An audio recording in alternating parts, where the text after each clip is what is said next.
Hello friends, welcome to my YouTube channel Plants, Pots and Bonsai. I am Pranav here. আশা করি বন্ধুরা সবাই ভালো আছো। আজ আমি একটি কয়েক বছরের পুরানো ফাইকাস রামফিকে রিপোর্টিং করে এটাকে একটা রুট ওভার রক স্টাইলে আমি নতুন একটা বনসাই পাত্রে প্রতিস্থাপিত করব, সেই নিয়ে আমার ভিডিও।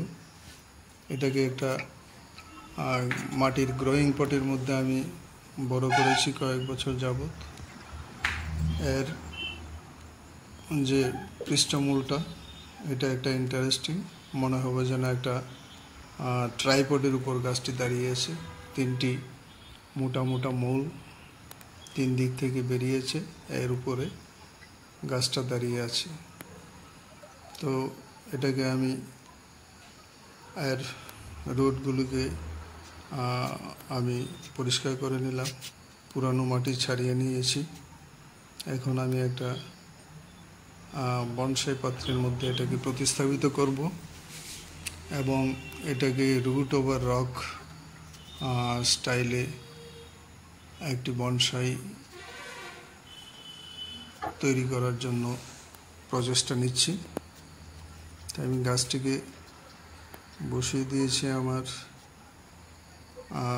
বনসাই পাত্রের নিচে। একটি পাথর রেখে দিয়েছি যার উপরে গাছটিকে বসিয়েছি এবং সঙ্গে আরও কিছু টুকরো পাথর এর পৃষ্ঠমূলের চারপাশে দিয়ে একটা রুট ওভার রক স্টাইলের এফেক্ট আনার চেষ্টা করছি।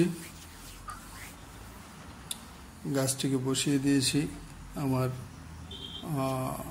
নিজের তৈরি বনসাই সয়েলের উপর। আমি পাত্রটির ছিদ্রপথে একটি অ্যালুমিনিয়ামের তার জড়িয়ে রেখেছি যাতে গাছটিকে পাত্রের সঙ্গে বেঁধে দেওয়া যায়, যাতে হেলে দুলে না যায়। সেই জন্য গাছটিকে আমি প্রতিস্থাপন করে বসিয়ে নিয়েছি এবং আমার তৈরি বনসাই সয়েল চারপাশে দিয়ে দিচ্ছি।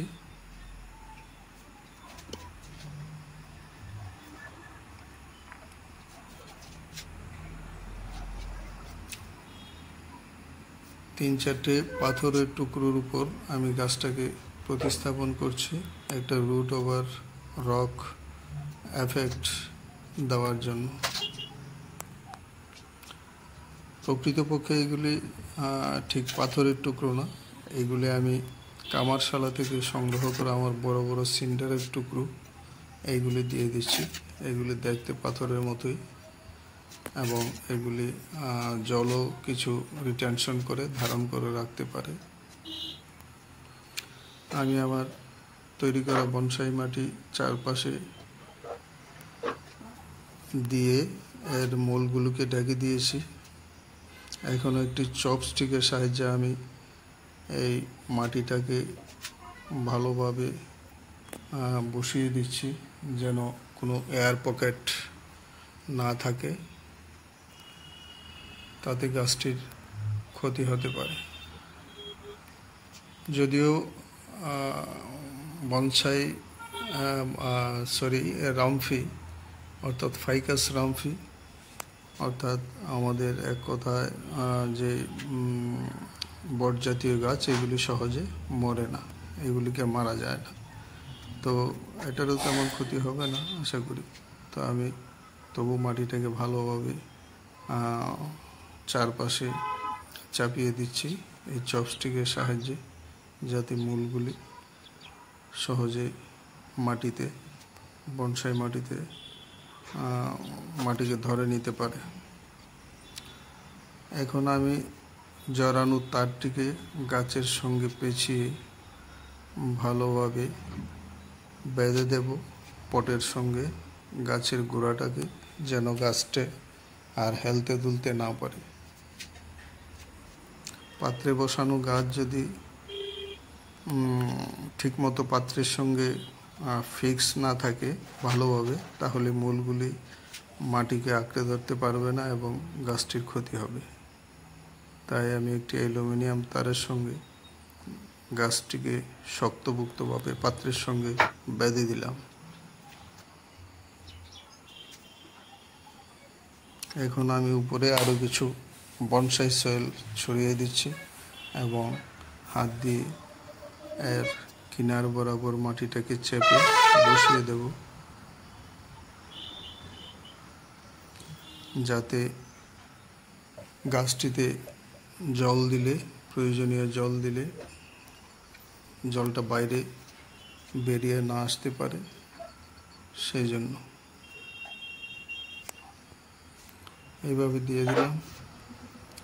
এই গাছটিকে লক্ষ্য করলে দেখতে পারবেন এর ট্রাঙ্কটার উপরে এটাকে স্প্লিট ট্রাঙ্ক করেছিলাম আমি, এবং সেই ভিডিওটাও আমার চ্যানেলে রয়েছে আগে। এর কাণ্ডটাকে আমি মাথার উপরে কেটে দুটো ডালে পরিণত করেছি এবং একটা স্প্লিট ট্রাঙ্ক এফেক্ট দিয়েছিলাম। তো এখন পাতাগুলোকে আমি ছেটে দিচ্ছি, প্রুনিং করে নিচ্ছি এবং একটি নির্দিষ্ট আকার দেওয়ার জন্য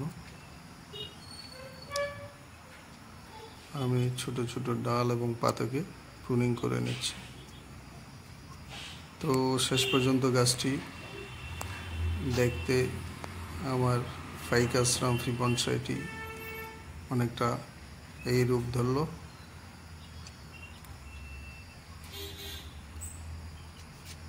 ভিডিওটি ভালো লাগলে আমার চ্যানেলটিকে সাবস্ক্রাইব করবেন, লাইক এবং শেয়ার করে উৎসাহিত করতে ভুলবেন না।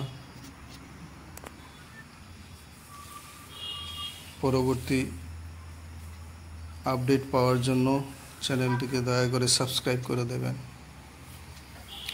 এখন আমি এর স্প্রে বোতল দিয়ে বনসাইটির গোড়াতে কিছু জল স্প্রে করে দিচ্ছি, যাতে নতুন মাটিতে বসানো মূলগুলি সহজেই শুকিয়ে না যায়।